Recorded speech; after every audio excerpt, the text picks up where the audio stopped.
आज के इस वीडियो में मैं आपको दिखाने वाला हूं कि जीएसटी रिटर्न फाइल कैसे किया जाता है। इस वीडियो को देखकर आप अपना जीएसटी रिटर्न खुद से फाइल करना सीख जाएंगे। तो चलिए शुरू करते हैं।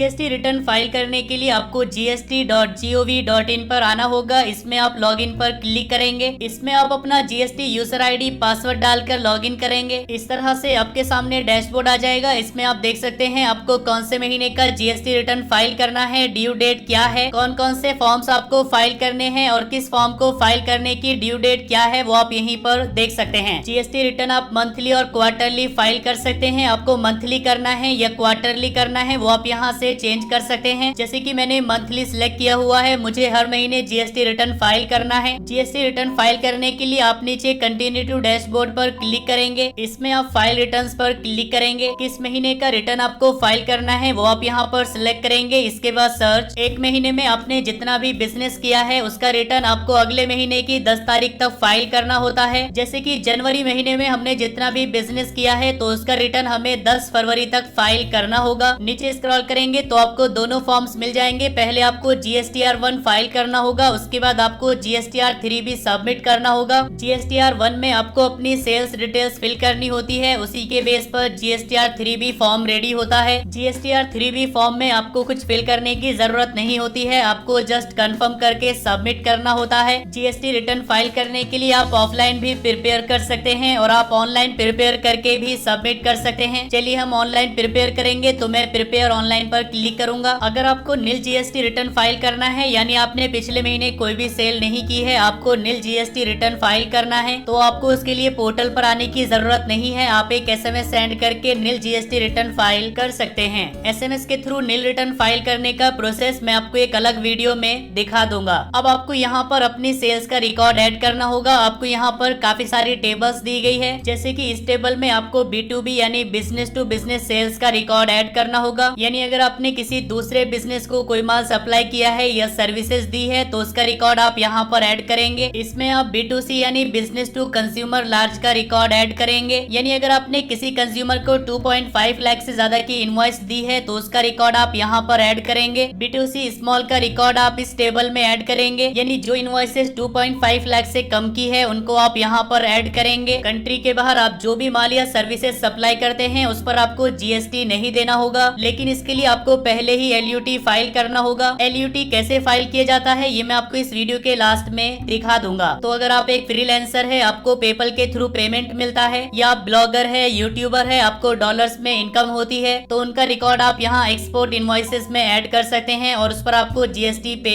नहीं करना होगा। अगर आपने कोई ऐसा माल या सर्विस सप्लाई की है जिस पर जीएसटी नील रेट के साथ लगता है या एग्जेम्प्टेड है तो उसका रिकॉर्ड आप यहाँ इस टेबल में ऐड करेंगे। क्रेडिट नोट या डेबिट नोट रजिस्टर्ड वाले आप यहाँ पर ऐड करेंगे। अनरजिस्टर्ड क्रेडिट या डेबिट नोट्स आप यहाँ पर ऐड करेंगे। जो आपने सप्लाईज की है HSN वाइज समरी आप यहाँ पर ऐड करेंगे इस टेबल में। जो आपने डॉक्यूमेंट्स इशू किए हैं उनका रिकॉर्ड आप यहाँ 13 टेबल में ऐड करेंगे। जैसे कि आपने इनवॉइसेज इशू की है तो किस नंबर से किस नंबर तक की इनवॉइसेज इशू की हैं उनका रिकॉर्ड आप यहाँ डॉक्यूमेंट्स में ऐड कर देंगे। अब यहाँ पर रिकॉर्ड ऐड करेंगे। जैसे कि मेरा पूरा बिजनेस B2B का है, यानी बिजनेस टू बिजनेस सप्लाई होती है, तो मैं इस टेबल पर क्लिक करूंगा। रिकॉर्ड ऐड करने के लिए आप ऐड रिकॉर्ड पर क्लिक करेंगे। जिसको आपने इनवॉइस दी है, यानी जो आपका बायर है, उसका जीएसटी नंबर आप यहाँ पर डालेंगे। जैसे आप जीएसटी नंबर डालेंगे तो उसका नेम यहाँ पर आ जाएगा। अगर आप चाहें तो इसको मास्टर में ऐड कर सकते हैं। ऐड टू मास्टर पर क्लिक करेंगे। वो आपका रेसिपिएंट है या सप्लायर है वो आप यहाँ पर सिलेक्ट करेंगे। इसके बाद सेव। इसके बाद यहाँ पर आपको इनवॉइस नंबर डालना होगा और यहाँ पर इनवॉइस की डेट डालेंगे। टोटल इनवॉइस वैल्यू अमाउंट आप यहाँ पर डालेंगे। इसमें आपको इनवॉइस का टोटल अमाउंट डालना होगा। इसमें आपको टैक्सेबल वैल्यू नहीं डालनी है, बल्कि आपको टोटल इनवॉइस वैल्यू डालनी होगी। आपकी जो भी इनवॉइस है उसमें एक टैक्सेबल वैल्यू होती है, उस पर जीएसटी लगने के बाद जो वैल्यू आती है वो है टोटल वैल्यू। यही टोटल वैल्यू आपको यहाँ पर डालनी होगी। इस तरह से यहाँ पर आप टोटल इनवॉइस वैल्यू एंटर करेंगे। नीचे स्क्रॉल करेंगे, आपके सामने टेबल आ जाएगी। इसमें आपको आइटम डिटेल्स फिल करनी होगी, यानी जो भी आइटम्स आपने सप्लाई किए हैं तो कौन सा आइटम किस जीएसटी रेट में आता है, उसकी टैक्सेबल वैल्यू कितनी है वो आप आपको यहाँ पर एंटर कर देनी है। अब जैसे कि हमने सर्विस सप्लाई की है और सर्विस पर 18% जीएसटी लगता है, तो इसमें यहाँ पर हम टैक्सेबल वैल्यू एंटर कर देंगे। जैसे आप टैक्सेबल वैल्यू एंटर करेंगे तो आपके सामने टैक्स कैलकुलेट होकर आ जाएगा कि आपको कितना टैक्स देना होगा। जो भी टैक्स बनेगा वो सेंट्रल टैक्स और स्टेट टैक्स में इस तरह से डिवाइड हो जाएगा। नीचे स्क्रॉल करेंगे, सेव पर क्लिक करके इसको आप सेव कर देंगे। अगर आपके पास और भी इनवॉइसेस है तो उनका रिकॉर्ड आप इस तरह से ऐड करेंगे। इसके बाद बैक पर क्लिक करेंगे, इसमें आप ऐड रिकॉर्ड पर क्लिक करके और भी इनवॉइसेस ऐड कर सकते हैं। हमारे पास सिर्फ एक ही इनवॉइस है तो उसको हमने ऐड कर दिया है। इसके बाद बैक जाएंगे। अगर आपकी B2C यानी बिजनेस टू कंज्यूमर सेल्स भी है तो उनको आप यहाँ पर ऐड करेंगे। जो लार्ज इनवॉइसेस है यानी 2.5 लाख से ज्यादा वाली है उनका रिकॉर्ड आप यहाँ पर ऐड करेंगे और 2.5 लाख से कम वाला आप यहाँ पर ऐड करेंगे। इस पर आप क्लिक करेंगे। B2C भी आप ऐसे ही ऐड कर सकते हैं। ऐड रिकॉर्ड पर क्लिक करेंगे, इसमें आप स्टेट सिलेक्ट कर लेंगे। जिस स्टेट को भी आपने सप्लाई दी है वो स्टेट आप यहाँ पर सिलेक्ट कर लेंगे। टैक्सेबल वैल्यू आप इसमें डालेंगे। जो माल या सर्विस आप सप्लाई करते हैं उस पर किस रेट पर जीएसटी लगता है वो आप यहाँ पर चूज कर लेंगे। टैक्स कैलकुलेट होकर आपके सामने ऑटोमेटिक आ जाएगा। सेव पर क्लिक करके आप इसको सेव कर सकते हैं। तो जैसे कि आपने अलग अलग स्टेट्स को माल सप्लाई किया है तो आप सभी स्टेट्स का रिकॉर्ड यहाँ पर एक एक करके ऐड कर देंगे। चलिए, हमारे पास कोई B2C की इनवॉइस नहीं है तो मैं बैक जाऊंगा। इसके बाद आती है एक्सपोर्ट इनवॉइसेस, यानी अगर आपने कोई माल या सर्विस सप्लाई की है तो उनका रिकॉर्ड आप इसमें ऐड करेंगे। इस पर आपको जीएसटी नहीं देना होगा तो इस पर आप क्लिक करेंगे रिकॉर्ड ऐड करने के लिए। इसमें आपको कुछ गाइडलाइंस मिल जाएगी। अगर आप LUT फाइल नहीं करते हैं तो आपको जीएसटी पे करना होगा। बाद में जो भी टैक्स आपने पे किया है उसका आप रिफंड ले सकते हैं। अगर आपको टैक्स पे नहीं करना है तो आपको LUT फाइल करनी होगी। LUT फाइल करने का प्रोसेस मैं आपको वीडियो के लास्ट में दिखा दूंगा। इसको हम ओके करेंगे। एक्सपोर्ट इनवॉइसेस का रिकॉर्ड ऐड करने के लिए ऐड रिकॉर्ड पर क्लिक करेंगे। अब देखिए, क्योंकि इसमें हमें जीएसटी पे नहीं करना है तो आपको कोई जीएसटी नंबर भी नहीं डालना होगा। आपको जस्ट यहाँ पर इनवॉइस नंबर डालना है, इनवॉइस की डेट डालनी है। अगर कोई शिपिंग बिल नंबर या एक्सपोर्ट नंबर है तो वो आप यहाँ पर डाल देंगे। यहाँ पर डेट सिलेक्ट कर लेंगे। इसके बाद इसमें आप टोटल इनवॉइस वैल्यू डालेंगे। अगर इनवॉइस में INR के अलावा किसी और करेंसी में अमाउंट है तो आपको बैंक अकाउंट में जितना अमाउंट मिला है वो आप यहाँ पर डाल देंगे। इस तरह से आपको टोटल इनवॉइस वैल्यू यहाँ पर एंटर कर देनी है। इसके बाद आपके पास है जीएसटी पेमेंट का ऑप्शन। ये इनवॉइस आपको पेमेंट ऑफ टैक्स के साथ ऐड करनी है या बिना पेमेंट ऑफ टैक्स के। तो यहाँ पर हम सिलेक्ट कर लेंगे विदाउट पेमेंट ऑफ टैक्स, क्योंकि हमने LUT फाइल कर दिया है। जीएसटी रेट रहेगा 0, तो यहाँ पर हम टैक्सेबल वैल्यू डालेंगे 0 के सामने। इस तरह से इनवॉइस अमाउंट आप यहाँ पर एंटर कर देंगे। नीचे स्क्रॉल करेंगे, इसके बाद सेव। एक इनवॉइस ऐड हो चुकी है। अगर आपके पास और भी इनवॉइसेस है तो इसी तरह से यहाँ पर आप ऐड करेंगे। इसके बाद बैक। देखिए, डेटा यहाँ पर ऐड हो चुका है। ऐड रिकॉर्ड पर क्लिक करके आप और भी इनवॉइसेस ऐड कर सकते हैं। इसके बाद बैक। इसके बाद आपको HSN वाइज समरी यहाँ ऐड करनी होगी, तो इस पर आप क्लिक करेंगे। जो भी आप गुड्स या सर्विस सप्लाई करते हैं तो उसका कोड आप यहाँ पर एंटर करेंगे। जैसे आप कोड एंटर करेंगे तो आपके सामने उस गुड या सर्विस का नेम आ जाएगा। आप उसको सिलेक्ट कर लेंगे। इसमें आपको टोटल टैक्सेबल वैल्यू एंटर कर देनी है। जो भी आप गुड्स या सर्विस सप्लाई करते हैं उस पर जीएसटी किस रेट से लगता है वो आप यहाँ पर सिलेक्ट कर लेंगे। एड टू मास्टर पर क्लिक करके इसको आप मास्टर में ऐड कर लेंगे। यहाँ पर आप प्रोडक्ट का नेम डालेंगे। इसके बाद सेव। अगर आप एक स्टेट से दूसरे स्टेट में अपना गुड्स या सर्विस सप्लाई करते हैं तो उस पर इंटीग्रेटेड टैक्स लगता है, वो आप यहाँ पर डाल देंगे। लेकिन हमारे केस में एक स्टेट से दूसरे स्टेट में माल सप्लाई नहीं किया गया है, बल्कि एक ही स्टेट में माल सप्लाई किया गया है, तो हमें यहाँ पर ये नहीं डालना होगा, बल्कि हमें यहाँ पर सेंट्रल टैक्स और स्टेट टैक्स एंटर करना होगा। तो जो भी टैक्स वैल्यू है उसका आधा आधा आपको यहाँ पर डाल देना है। इनवॉइस में आप देख सकते हैं 18% जीएसटी है। टोटल जीएसटी वैल्यू ये है, तो हम 99% दोनों में ऐड करेंगे, CGST और SGST। तो इस तरह टोटल 18% से 99% हम यहाँ पर एंटर कर देंगे। इसके बाद ऐड पर क्लिक करेंगे। एक HSN कोड का रिकॉर्ड ऐड हो चुका है। अगर आपके पास एक से ज्यादा है तो आप इसी तरह से यहाँ पर उनका रिकॉर्ड ऐड करेंगे। हमारे पास एक ही है तो उसको हमने ऐड कर दिया है। इसके बाद सेव। इसके बाद हम बैक जाएंगे। इसमें आप देख सकते हैं रिकॉर्ड को प्रोसेस कर दिया गया है। इसके बाद हमें डॉक्यूमेंट्स ऐड करने होंगे, तो इस पर क्लिक करेंगे। इसमें आपको अलग अलग टाइप के डॉक्यूमेंट्स ऐड करने होंगे। जैसे कि आपको इनवॉइस ऐड करनी है तो ऐड डॉक्यूमेंट पर क्लिक करेंगे। आपने किस नंबर से किस नंबर तक इनवॉइस जारी की है वो आप यहाँ पर डाल देंगे। जैसे कि मैंने एक ही इनवॉइस जारी की है। टोटल आपने कितनी इनवॉइसेस जारी की है वो नंबर आप यहाँ पर डाल देंगे। उसमें से कैंसिल कितनी हुई है वो नंबर आप यहाँ पर डाल देंगे।